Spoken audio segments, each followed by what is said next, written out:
Okay, I'm going to go ahead and get started. There's probably going to be a few people joining us, but I do want to remind everybody that this is being recorded. So if you need to hop off for anything or you lose connection at any given point, we are going to be recording this. And that recording will also be available to you.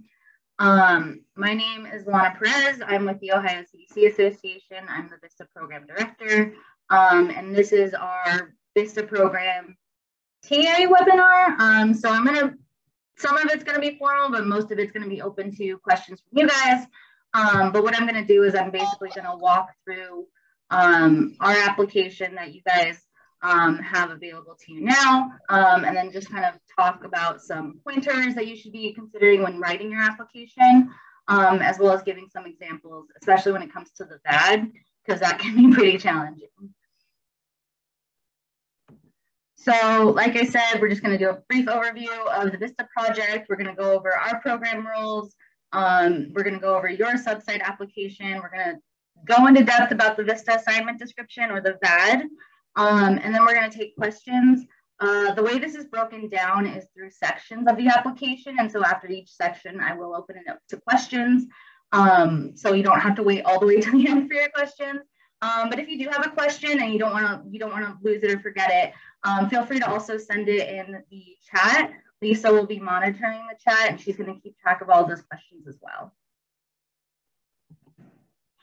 So we are the Ohio CDC Association. We're a statewide membership organization, and we do a lot at our organization. We do training and professional TA. We work on affordable housing and economic development. We have an IDA program, a micro enterprise business program. I always pronounce it SIPE, the Social Enterprise Incubation Program. We do public policy and advocacy. And then, of course, while you guys are all here, is our AmeriCorps VISTA program. So some quick requirements for our program. The program fee is $1,600 per year, or a year per VISTA. This is invoiced to you in quarterly installments of $400. And this is going to be prorated if anything happens to your VISTA where they don't serve their entire full term. That $1,600 will be prorated if that is the case. Before a year, $1,600. VISTAs must have a full-time staff person to act as a supervisor on site. I know that we're all some of us are fully virtual, some of us are half virtual, but basically a VISTA needs to have at least one staff person that is full-time that they can report to at any given time. This doesn't have to be the only person they work with, but there does need to be one person, at least one person responsible to act as the supervisor for the VISTA. You also must make sure that your VISTA has reasonable resources to serve at your organization. This can look different depending on their program or your program and your project, but usually this just means like make sure they have a computer. If they're in an office, make sure that they have access to a phone, or office supplies, things of that nature. Making sure that they're set up to actually do their job is really important. If you are selected as a site, you are required to attend a supervisor training. It's typically held in February. It's probably going to be virtual next year. And this is a training that goes in depth about what's expected from you as a supervisor, what's expected from the VISTAs, and then how you should mentor your VISTA throughout their service. You are required to assist with monthly reporting. This is primarily the VISTA's responsibility, but as a supervisor, you are also responsible for making sure that they submit their timesheets in a timely manner. Your VISTA, and this is when you're thinking about your project, your VISTA cannot be replacing staff, and your VISTA cannot supervise employees. They also cannot supervise volunteers. It's not specified, but they're not allowed to supervise anybody. We'll go into what displacing staff looks like when we're talking about the VAD. So hang tight for more clarification on that. VISTAs typically start in June or July. We aim for June for all of our VISTAs, and then if you're having trouble recruiting, we will open it up to a July recruitment. This is case-by-case basis, but June or July is usually when a VISTA will start. And they serve their term for a year, so they'll start June and they'll end in June. If at any point your VISTA needs to leave their service, you cannot receive a replacement VISTA, and you must wait until the next VISTA RFP.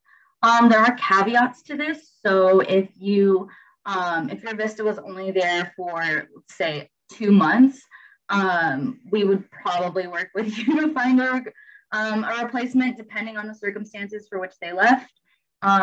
If there was an issue at the site, we wouldn't replace your VISTA member, but if it was the VISTA member, I don't know, like found another job or something and they just decided to leave, and it's not your fault as the site, we can work with you to replace that VISTA member, especially since it was so early in their service year. And that's mostly also because June, July, August, sometimes September, there is when recruitment is still open. And so they have virtual member orientations available for recruitment at those times. But that's case-by-case basis. If it happens, I'll probably talk to you more in depth. So I have a sample RFP that I'm going to be referring to and showing you guys. I will also send that out in an email. But just going over the basics of the RFP, I cannot stress this enough. Make sure you are following all of your character counts, and it includes spaces. If you've ever worked with eGrants or you've heard me talk about eGrants, it's not the best system and it is very finicky when it comes to character counts. So it will cut you off if you go one space over the limit. And it just makes my life a lot easier when inputting your information, that I don't have to go in and edit your listings. Be clear and concise. So because there is that limited character count, be selective about your wording, try to cut down on repetitive wording. I'll explain this a little bit later when we're going over site descriptions. I can show you an example of being wordy over being more concise. And then making sure that you're answering all aspects of a section. The best example of this is under the organizational background section. The first question has basically 4 components that you're asked to answer.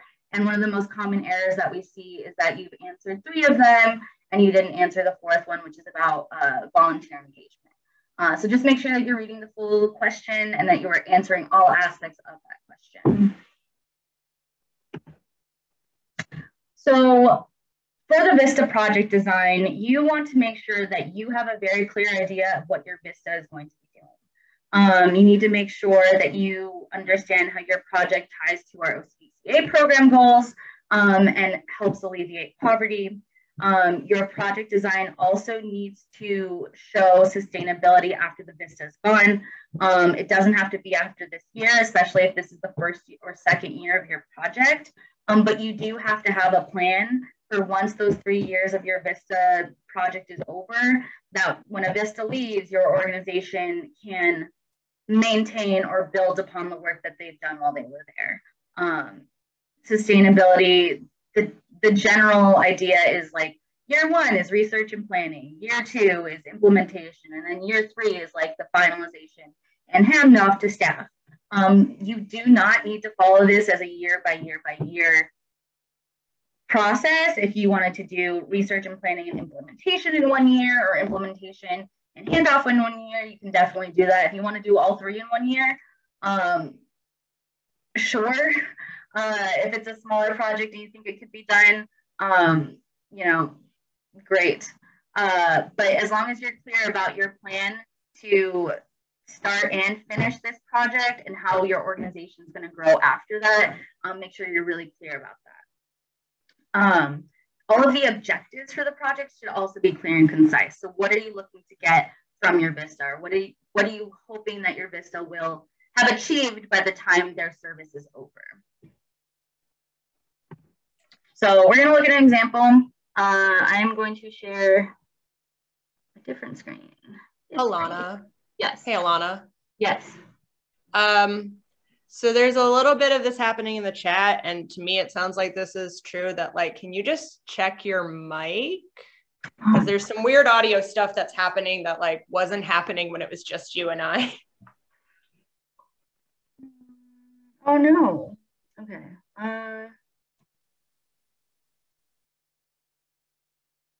No, we cannot hear you now.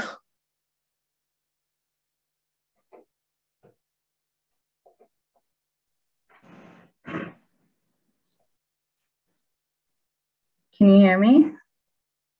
Yeah, we can hear you. Let's try it. It's a mixed bag of people that can hear. Let's just do it. If you have more questions, always call Alana. Scooting my face forward. Hopefully this helps.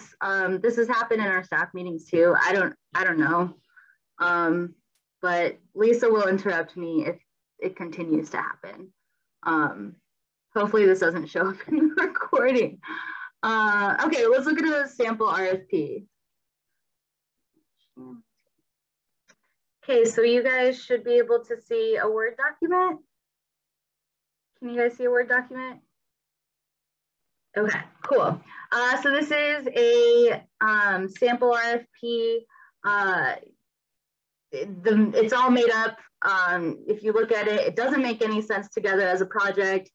This is just to kind of walk through do's and don'ts of an application. So you'll see when it's due up at the top, as well as the link to submit your final application. You do have to complete this Word document, and then what you do is save this, and you're going to upload it to our Forms Plus. So if you follow this link, there's going to be some questions that you need to answer. If you reference the RFP instructions that are also on our website, you'll see a breakdown of all of those questions beforehand, and you should be able to, you don't have to finish it all at once. So if you start the Forms Plus application process, you should be able to save it as well and go back to it later. And then at the end of that process, you're going to upload this document as well as the additional documents we request. And you can see the list of those additional documents down here, right there.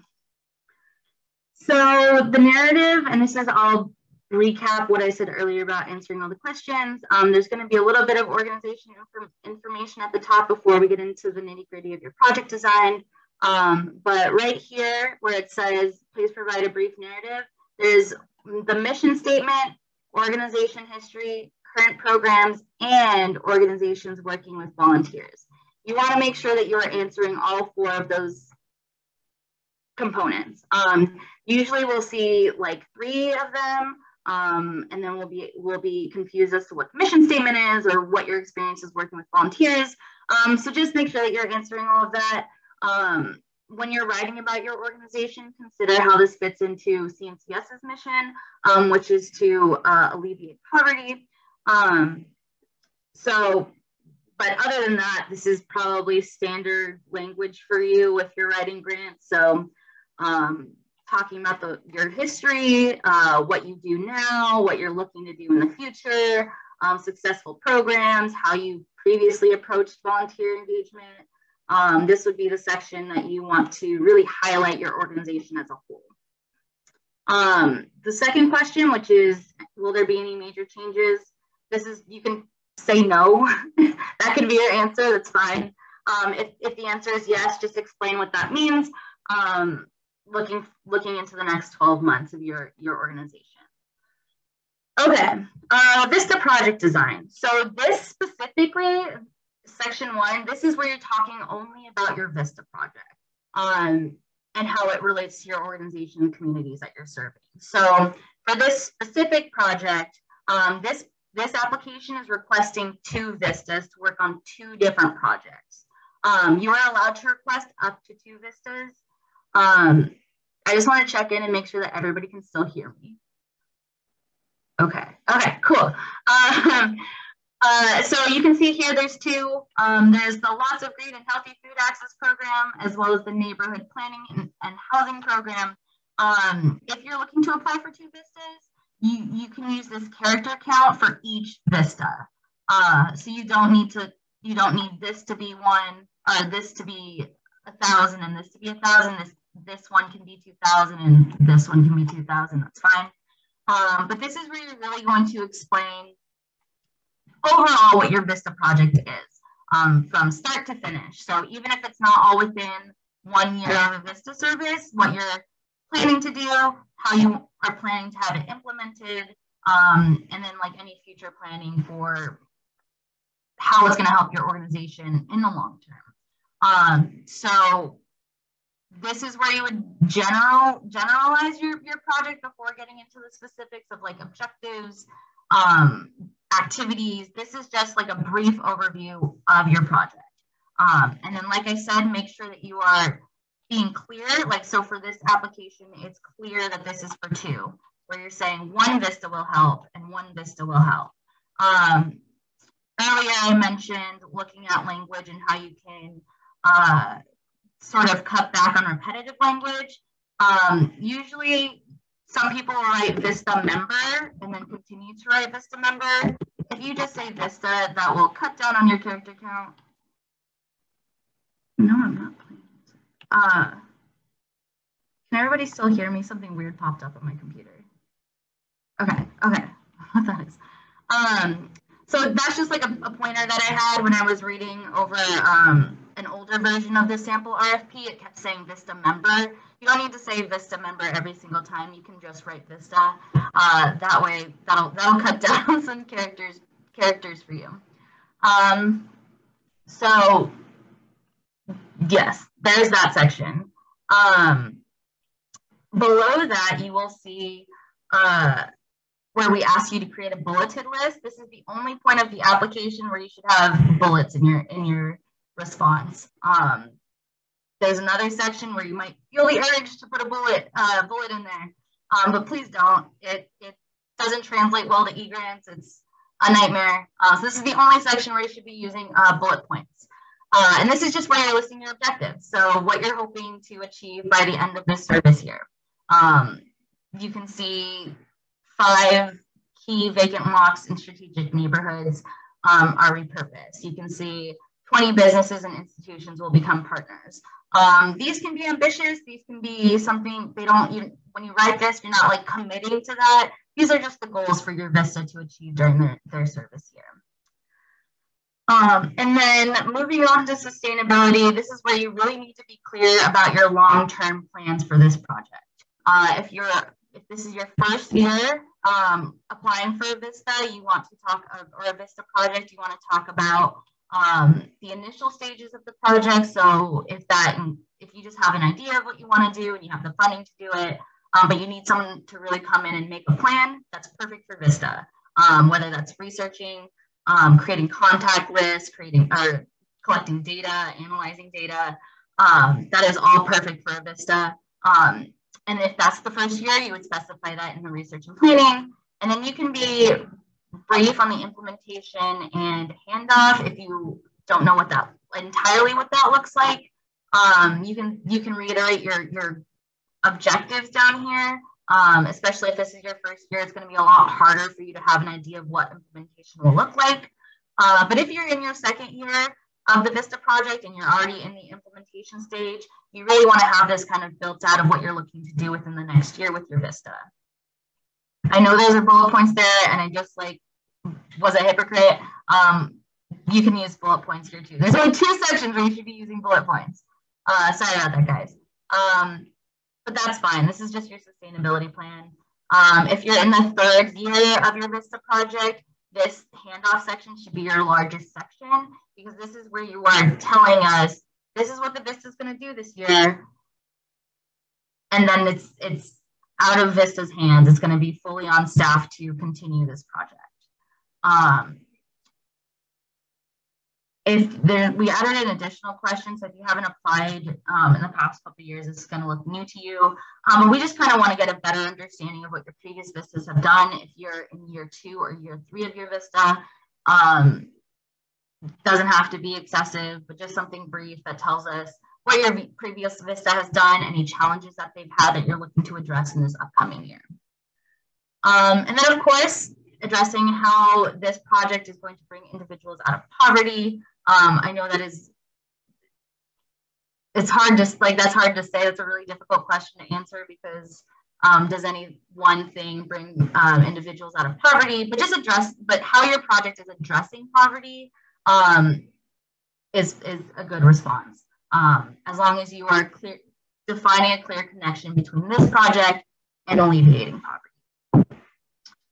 I am going to pause here for questions on this section. So you can unmute Lisa can ask questions in the chat.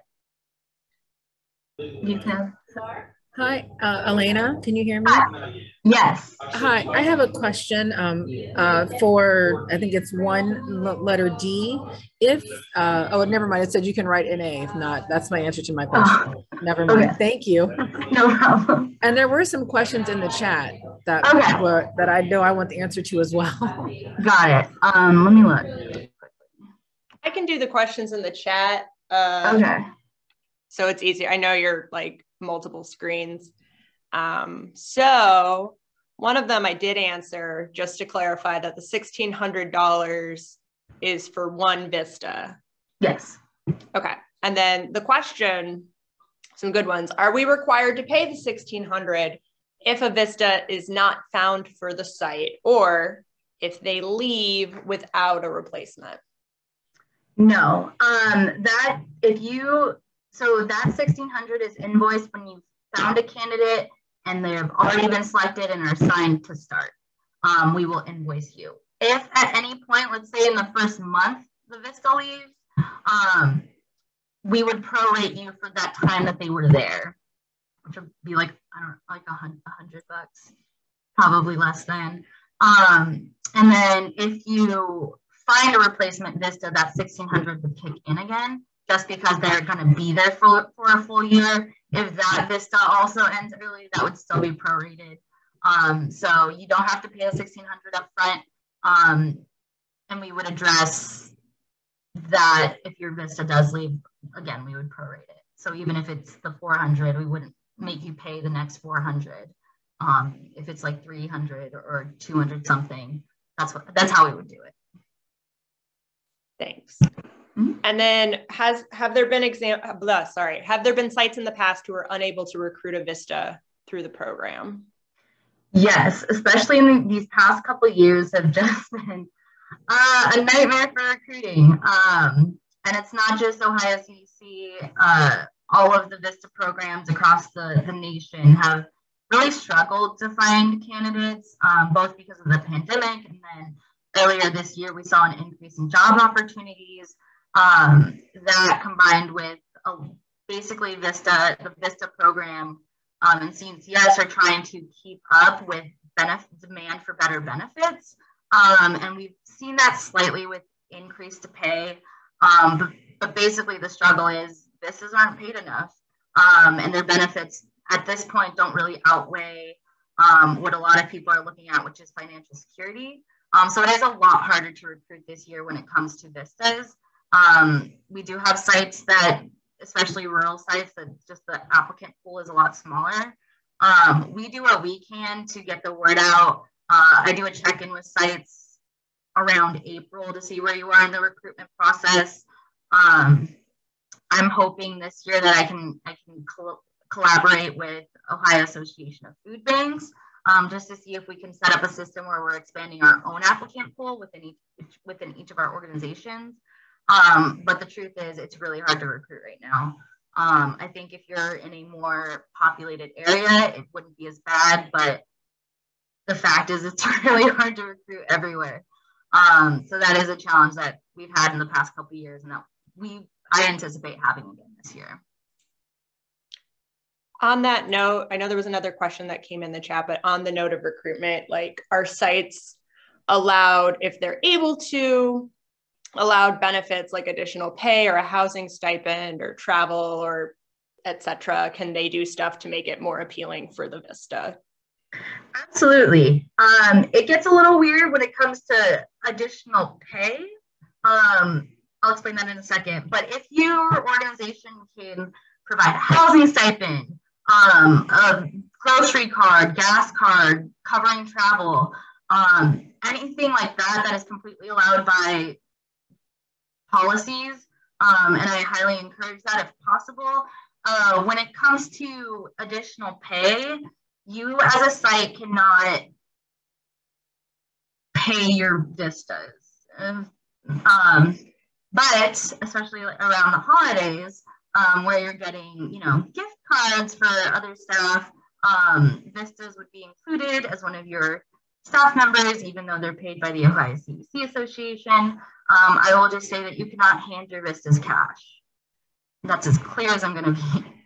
But you can't pay them, and you can't put them on your own payroll. They have to stay on Ohio CDC's payroll, and they can't receive payment outside of that.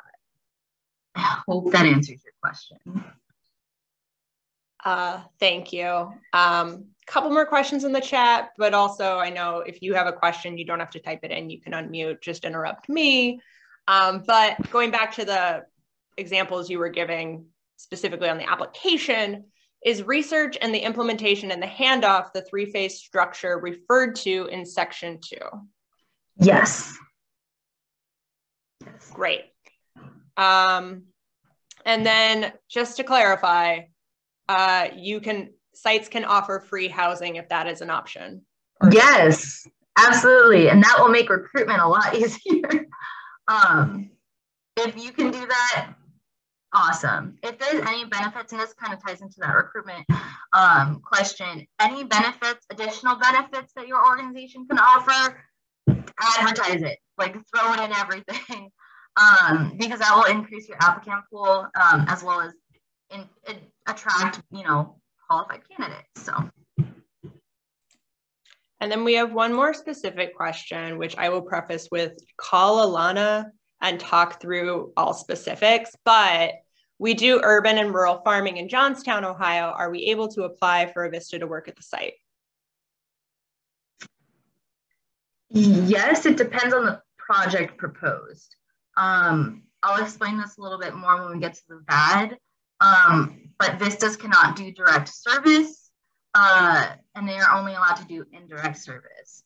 Indirect service, it sounds broad, but it's anything that's basically hands-on. So I would need to know more about your project before I can say no. But if you call me and I listen to your project and I'm like, that's not really VISTA, I can still help you if you really want national service support. There's tons of other programs that I can refer you to. So give me a call.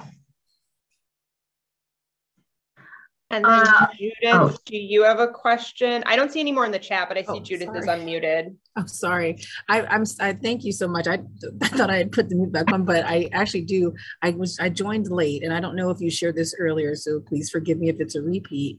But will you be able to share like the example that we're going through after with us? Yes. Okay, great. Yeah. Thank you. No problem. Yeah, this recording as well as this sample RFP will be in a follow-up email probably later today, okay. If not early tomorrow morning. I know. You understand, I'm kind of freaking out about this. I worked for City Year, and I'm very familiar with like the recruitment process because we would do the interviews. So I'm like, it's going to be super important to be able to explain because they're placing people. So, you don't want to put too much and you don't put not enough, but I want to make sure I have the right thing. So I'm glad that we'll be able to have an example. Yeah, absolutely. Thank you. I'm tentatively optimistic you can continue. Okay. Let's move on. Okay, to the opportunity listing. I do want to briefly mention, I think I need to share my screen in a different screen.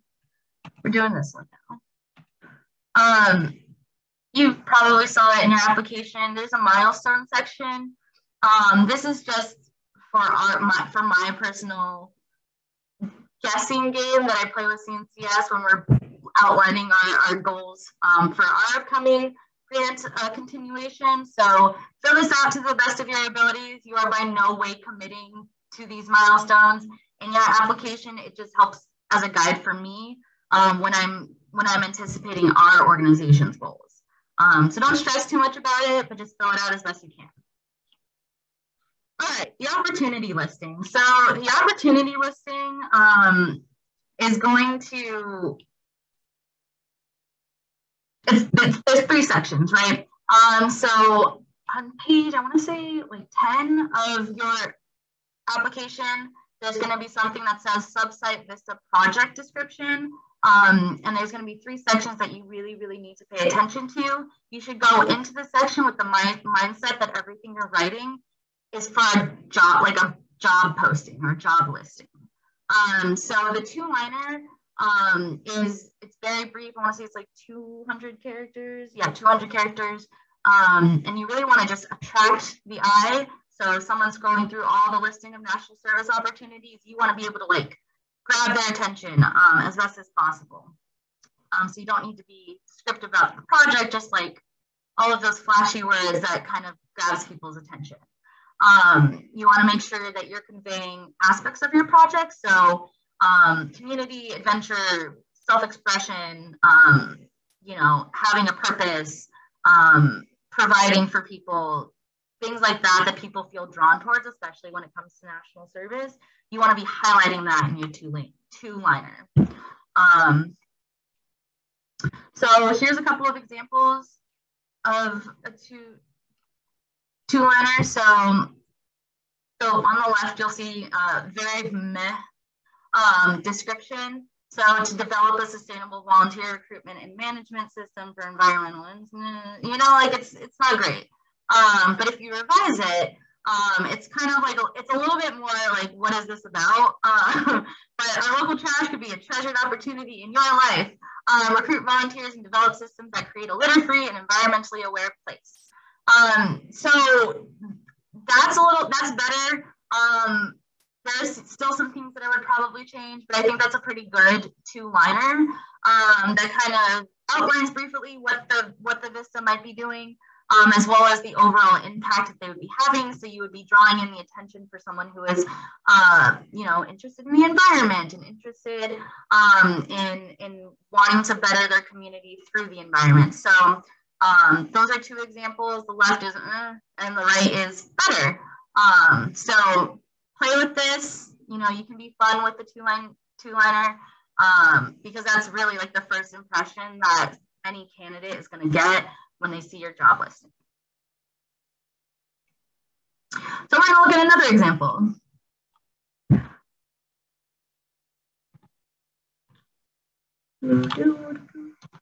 Okay, so you should see a Word document now.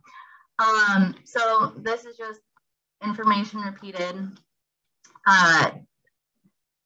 In what metropolitan area will you serve? If you're not in Cleveland or Northeast Ohio, you just write NA. The only listed metropolitan area in Ohio is Cleveland, so yeah, you can just put NA. But let's look at this two-liner teaser right here, where it says join a team of,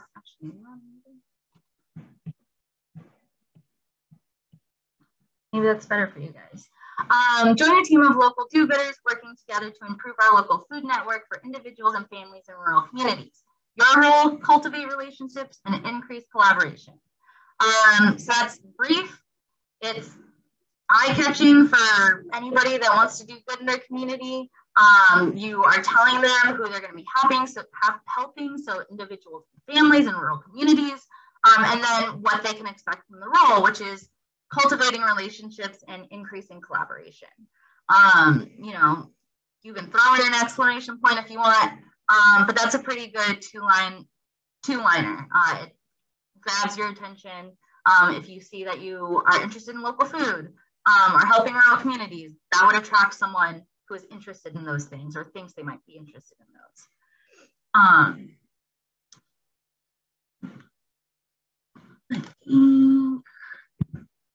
Okay. Going down the opportunity listing. So like I said, it's going to be 3 sections. So the second section of your opportunity listing, I'm using the phrase opportunity listing, but it's the job posting, the job listing. The second section is going to be the project description. This is going to be very similar to what you wrote earlier in the application. This section is the very first thing when a VISTA candidate clicks on your job posting, they've read your two-line teaser and they're like, that sounds great. They click on it. This right here is going to be the first thing they see at the top of the page. So you really want to give them like who your organization is, what you do, and what this specific project is. So you can be brief about who you are, brief about your overall organization, and then like really get into it when it comes to this project. So this is where you would outline goals, why you were doing this in the first place, all of that would be in this section. You would also want to just give it like a brief description of how this is going to help in the long term, key aspects of the job that the VISTA might find interesting, like you'll have an opportunity to do a lot of community outreach, things like that, or you'll have a lot of opportunities to, you know, work with young farmers. This would be the section that you want to do it in.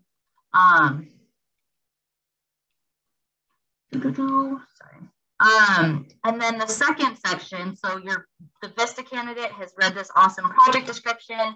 They're like, okay. And then they scroll down and there's the VISTA member duties. So this is where you get cut and dry with what the VISTA is going to be doing. Community outreach, recruiting residents. You want them to work and foster ownership, engagement, and confidence. For education, you want them to develop and coordinate educational programs. This is just the day-to-day duties of the VISTA. If they're going to be doing data collection and analyzing, you would list that here in the job description, or in the member duties. So this is just kind of like the cut and dry versus above with the project description. You're really selling them on the project as a whole. The member duties is like what they can expect to do and what skills they should be expected to have going into this position. And then these are more logistical questions. Does your organization require separate application? Most of the time the answer is no, but if you do have a separate application process that your organization requires, that's where you would specify it. You can put the minimum age to be a VISTA is 18, but if you have your own minimum age, this is where you would specify that. And then for the desired education level, the dropdown has all of the available education levels that eGrant accepts, because you can't type in your own. So if you're good with like some college, maybe a candidate is taking a gap year, or there's someone straight out of high school that is not ready to start college yet, or they don't plan on going to college and they want to do something meaningful after high school, you would just, and you're open to that, you would specify that here. This is all based on what your organization is looking for, or the skill set that your organization is looking for. Also in this opportunity listing, you're going to see skills you would like your VISTA member to possess. So when candidates apply online and they create their application online, the way that they can find job postings is by selecting things that they're interested in or good at, or skills that they have. So I remember when I was applying, I had to go through and be like, well, you know, I'm interested in community organization, and I'm interested in communications, and I'm interested in fundraising and grant writing. So those are things that I selected as a candidate, but then the AmeriCorps portal gave me a list of job opportunities that had those goals already in their listing. So I'm going to tell you guys, select as many as possible. You don't have to select all of them, but selecting as many as possible, even if they sound similar, will increase your visibility on the AmeriCorps website, especially for candidates that aren't looking at a specific area, or aren't looking for a specific organization or type of job, and they're just like, I really want to be in community organization in whatever field that I feel is good for me. You know, sometimes people just don't have a plan. I didn't have a plan, but this is how I kind of started figuring out what was interesting to me. So when you're filling out your application and you're selecting these, you know, pick if you think that they're going to gain leadership skills, or they're interested in leadership skills and you want that, click it. It doesn't have to be integral to the project. It just has to be something that you think your project could provide to a candidate. Do you have any language requirements? If you do, I would specify that in the project description above, because and a couple years ago, this happened with one of our sites where they said, yes, Spanish. And then it kind of, the way that the listing is done, it looks like that is a language requirement, versus like if an organization is like, it would be great if you spoke Spanish, but you don't have to. If you specify that here in the language requirements, it will look like it's a requirement. So if a Spanish-speaking candidate is like a bonus, I would specify that specifically in this project description up at the top. But if it is a requirement, then you would want like a requirement, you would put that down here. Okay, I'm going to switch screens again, but I am going to ask if there are any questions. There's one that I can see in the chat so far, which is clarifying if VISTAs can recruit volunteers and volunteer overseers if the VISTA is not themselves overseeing volunteers. Yes. Yes, VISTAs can recruit. VISTAs can also train. So if VISTAs are recruiting volunteers and volunteer recruiters, that's perfect. That is sustainability at its finest. VISTAs can also train those volunteers to recruit other volunteers. That is like a pretty solid activity for a VISTA to do, because it extends beyond their service here. So yes. Thanks. I don't see any more questions. Okay, we're gonna get into that. If there's no more questions, yes, we are going to get into the VAT. All right, the VISTA assignment description. You guys should be able to see the PowerPoint. Right, yes. So the VISTA assignment description, or the VAD, is what the VISTA member uses to guide them throughout their service. So it's just one document that the VISTA can see basically their work plan for the entire year. These VADs, so we ask you to submit them in your application because if you're selected as a sub-site, I guarantee you that you will have to make changes to your VAD. I have read close to perfect VADs, but not perfect VADs. So I always will sit down. I will sit down with you as a site if you're selected, and we will go over your VAD together to make any necessary changes. And that's just because CNCS needs to approve all of these VISTA assignment descriptions, that they're entered in separately into e-grants, and they can be pretty selective with like certain language that they see as red flags. It's like, and I know what you're trying to say, but they don't know what you or your organization does, so it looks like a red flag to them. So regardless, when you're writing your VAD, you know, if you're selected as a site, I will go over your VAD again with you. And this is just a quick reminder that if you submit your VADs to me by tomorrow, that'll give me enough time to give you like a thorough, you know, response to your VAD or where things need to change to make your application stronger. All of VAD activities should be capacity building, which means that they also should not be direct service. And I will explain that again coming up. So this is listed in the application itself. They're reiterated here. I'm not going to read all of them, but recently we've updated our goals with CNCS. So they've just become clearer, but also still broad. We were asked to basically add more detail to our goals that we had previously approved to CNCS. On top of that, we did add 2 additional goals that you'll see at the bottom. And those 2 goals, from conversations that I've had, seem to be, you know, helpful to a lot of organizations because I think it specifies a lot of what organizations are looking to do anyways. So these are the goals that you have to select from when writing your VAD. When you see like a goal section, you should not be writing your own goals. It should be these specified goals. You just copy and paste them. You can use more than one goal. You don't have to, but as long as you have one goal. But more often than not, a lot of goals kind of go together, and you can definitely select more than one goal. You can list them. I'll show you how to format this when we look at the sample VAD, and how you can, different ways that you can format if you're using more than one goal. And there should be a planned period of work for each activity, but not every step. So there's a section on the side of the VAD that says planned period of work, and that's just where you would put, you know, June 2020 to March 2023, June 2022 to September 2022.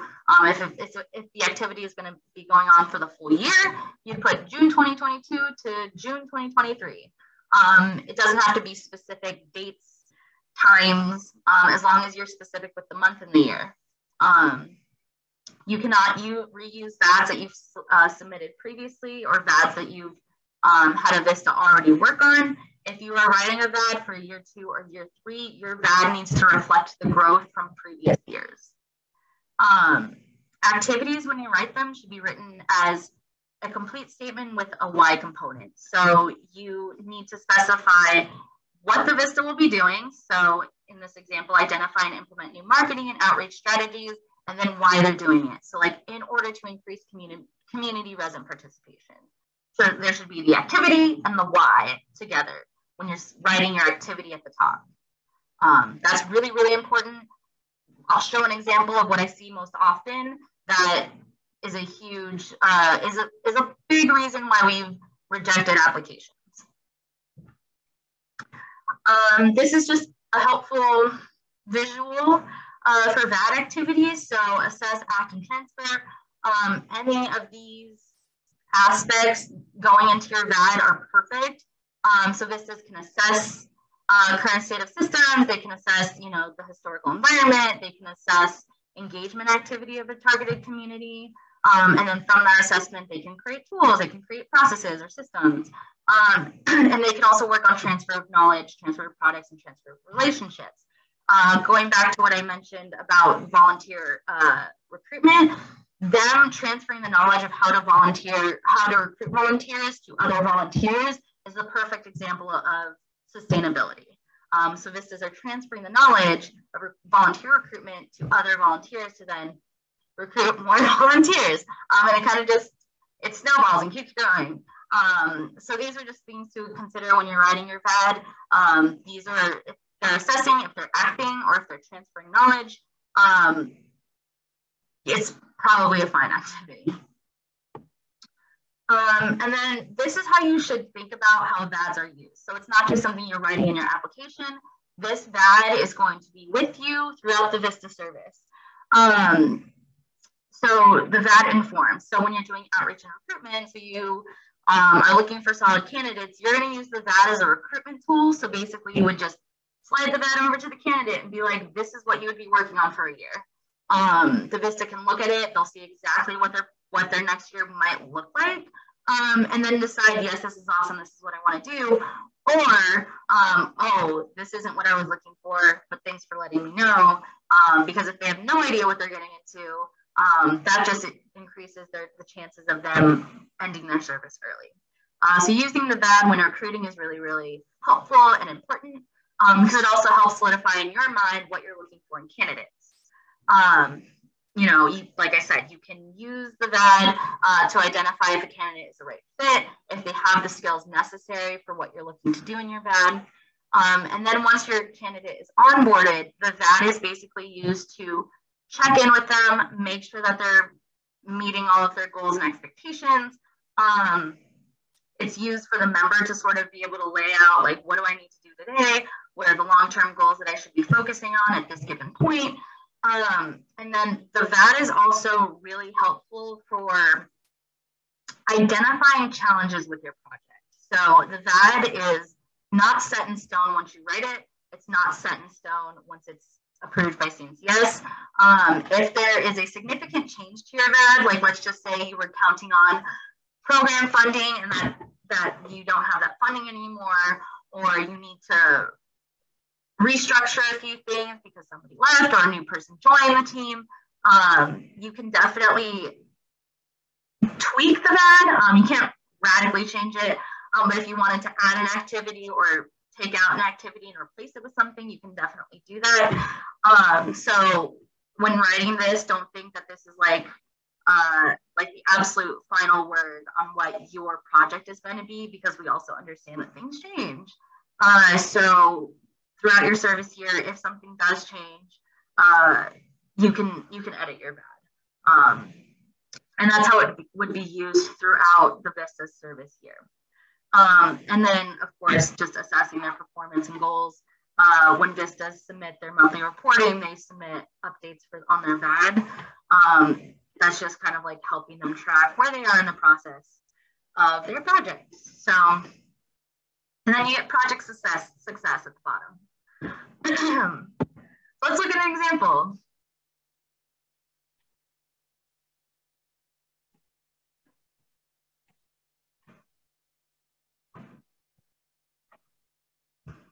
Okay.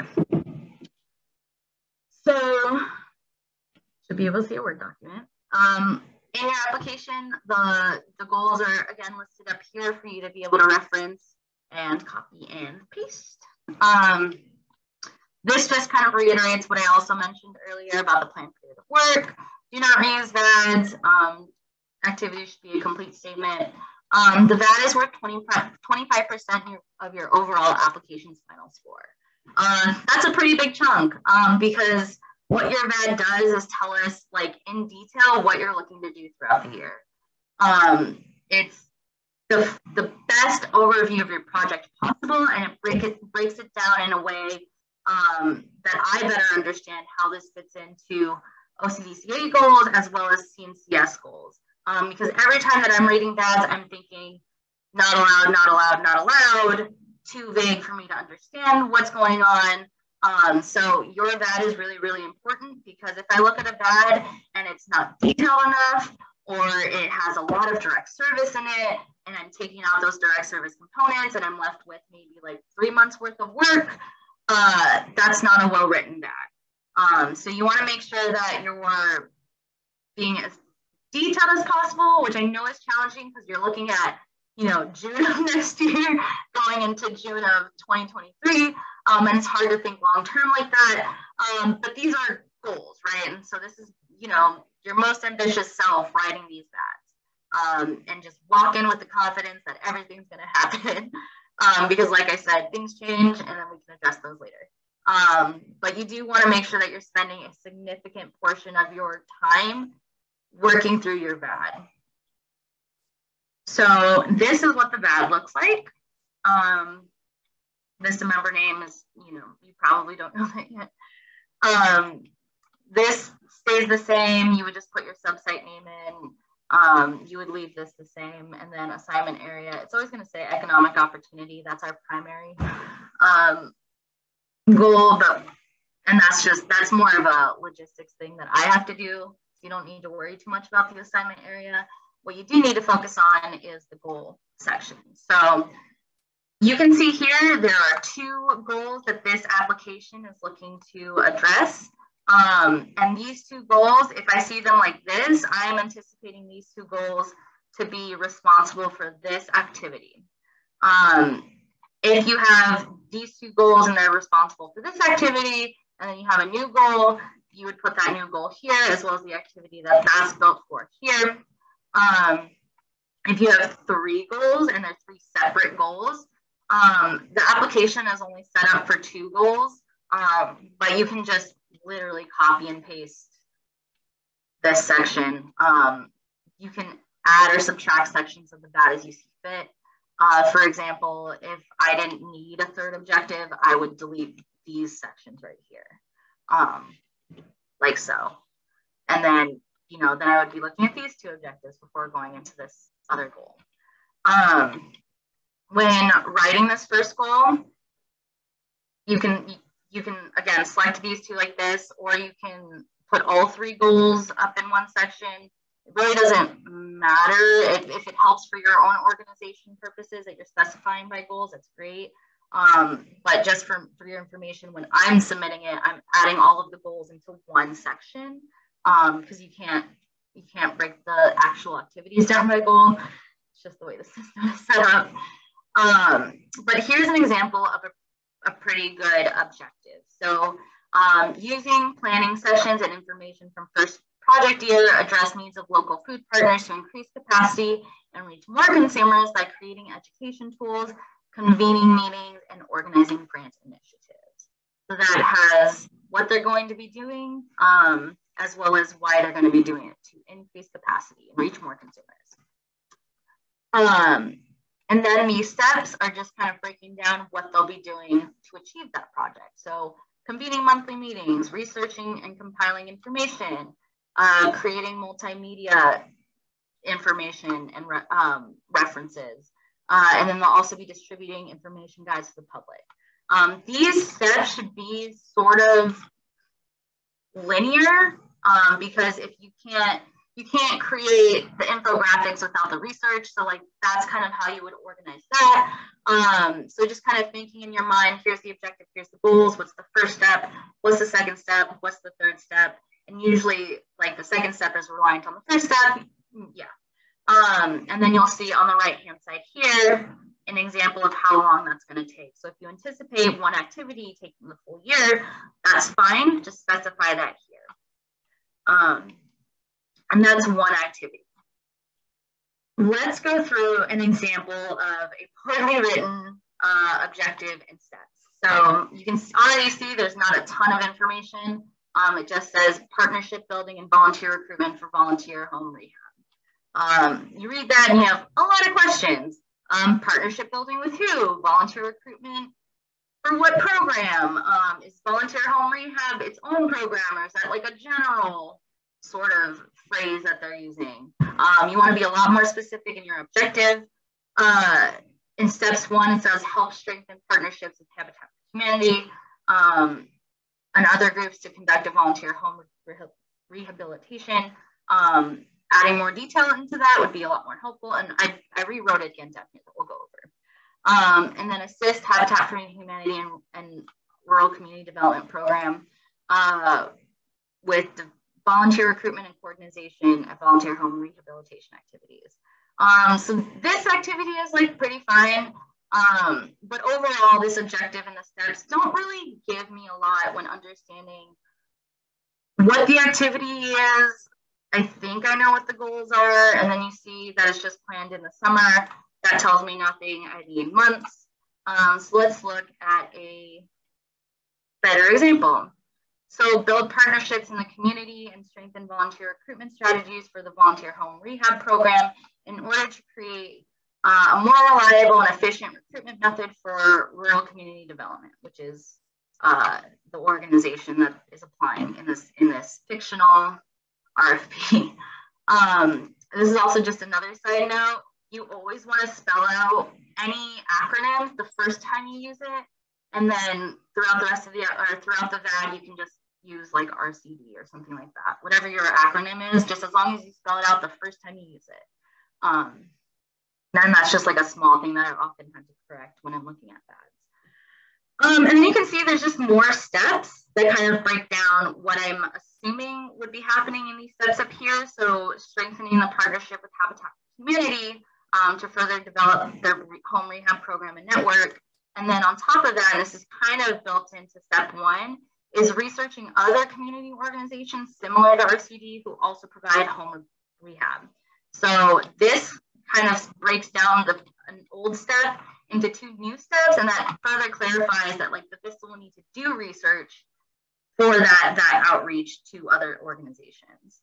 And then when they've done that research, they will use that research to create a contact list of organizations, information about their programs, to help streamline future outreach to these organizations, whether the VISTA is doing it or the staff member is doing it. And then step 4, develop coordination process. So this is taking that research, taking what they've built out with that research, and then developing a process to use that research. And that would be step 4. And then you can see June 2022 to September of 22. So instead of writing summer, you have a nice little month breakdown for you. So this is the VAD. It can be pretty intimidating. Even like I've had to write VADs, and it's like really intimidating when you're starting from nothing. But detail where you can is really important. Being clear with your objectives. You'll probably be repeating a lot of the information that you've told us before, especially when it comes to those objectives that you had in the project design. That's fine, because I know that those are objectives that you're looking for. You can be specific, like convene monthly meetings with at least 5 organizations. That's fine. You can say at least 5 or 5 specific ones that you already know.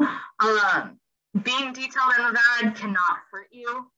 The only time it will hurt you if it's like you're writing a paragraph for every single step, because that's a lot of detail. And your project can also get kind of muddled in that detail. So, you know, clear and concise is what I have to offer when it comes to writing your VAD. So this is the VAD. I feel like there should be a lot of questions for this, so I'm going to switch screens and open it up to questions. Thanks. I'm going to jump in real quick with a couple questions from the chat. I recognize we're over time, so we might have these for you if you have to jump off. But first of all, just to clarify on the VAD, when we use the Ohio CDC project goals, the 8 that you gave, we use those goals. But in the previous section about project goals, we have to write those goals, right?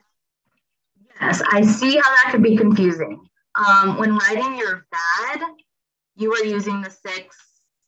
So these are like the large overarching goals that Ohio CDC has. When you're writing in your project design, those like bullet pointed goals, those are goals for your specific project. And that's what you can reiterate within the VAD itself as an objective.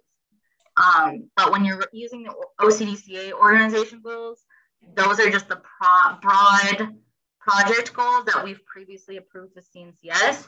And those are meant to be specific for all organizations. And then the bullet pointed goals that you've previously written down, those would be used in your actual objectives in the VAD. I hope that's clear. Yeah. Could you provide an example of reflecting growth of a VISTA project that was used in a previous year, but maybe it wasn't necessarily identified as a multi-year project at the time?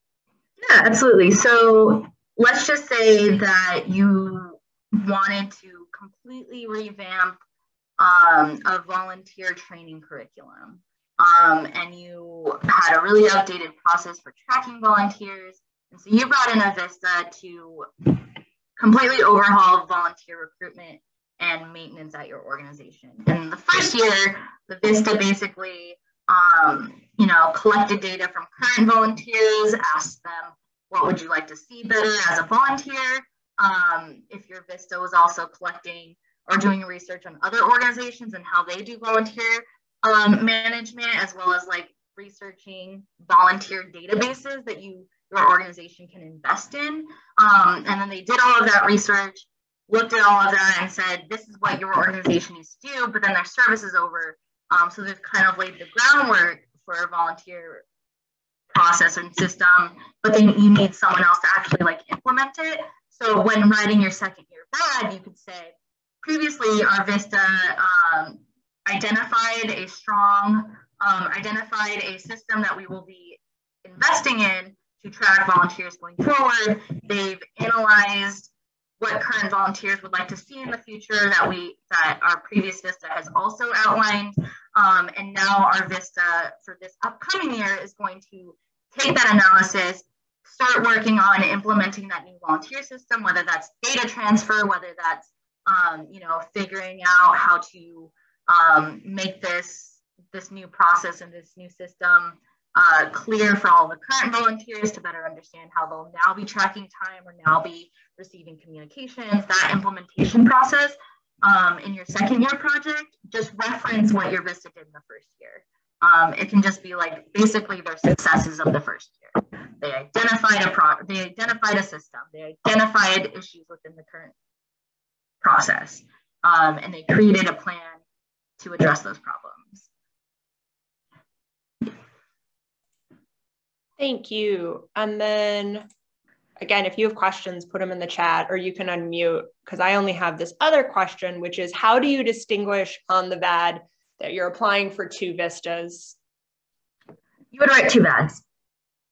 So I'm just going to switch my screen really quick. So, and this goes for all of the sections.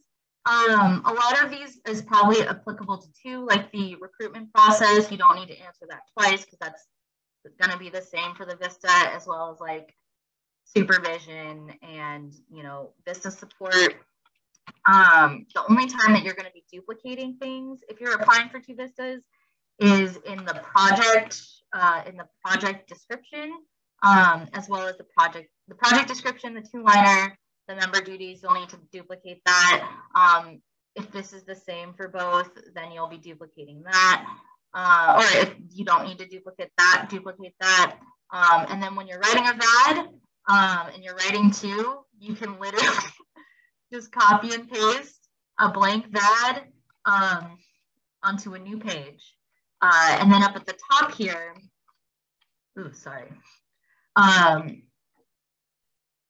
you would specify under subsite name. So like you would put your subsite and then just specify in there, this is Farm Sustainability VISTA or Volunteer Engagement VISTA. You'd specify this up here at the top, but you just duplicate the VAD.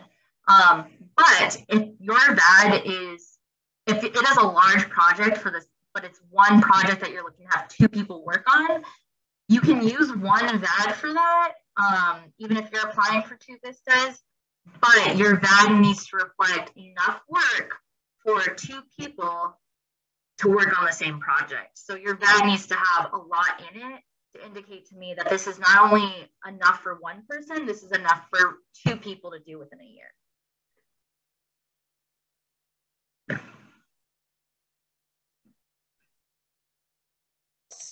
Thank you. I don't see any other questions in the chat, but perhaps somebody has a burning question that they want to get out and unmute or type in. But also send your VAD or your VAD ideas to Alana by tomorrow end of day, and she will scour it. Yes. Also available to call. I will be, the next couple of weeks, I'll be on site visits, but I will try to respond as quickly as possible. But as long as you're sending me, you know, VADs by tomorrow, I'll be able to like take a red pen to them and really look at them. So, you know, send me an email, give me a call. I apologize for going over on time. But if there's no lingering questions, this is a timeline. I don't think we really need to go through that. But this is another reference that you can use. And this just kind of outlines what next year would look like for you before your candidate starts. Real quick, just to clarify, they should email the VAD to you. Email the VAD to me, yes. And if you don't have a VAD just yet, you can still call her or email her a project design idea. I'm not sure if this fits in with VISTA.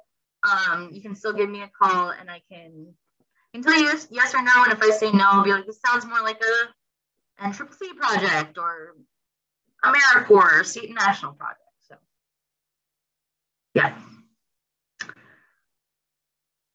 If there are no more questions, I am going to go ahead and screen. Thank you all for bearing with me. I apologize for going over. I look forward to hearing your ideas. Good luck and thank you again. Have a good rest of your day, guys.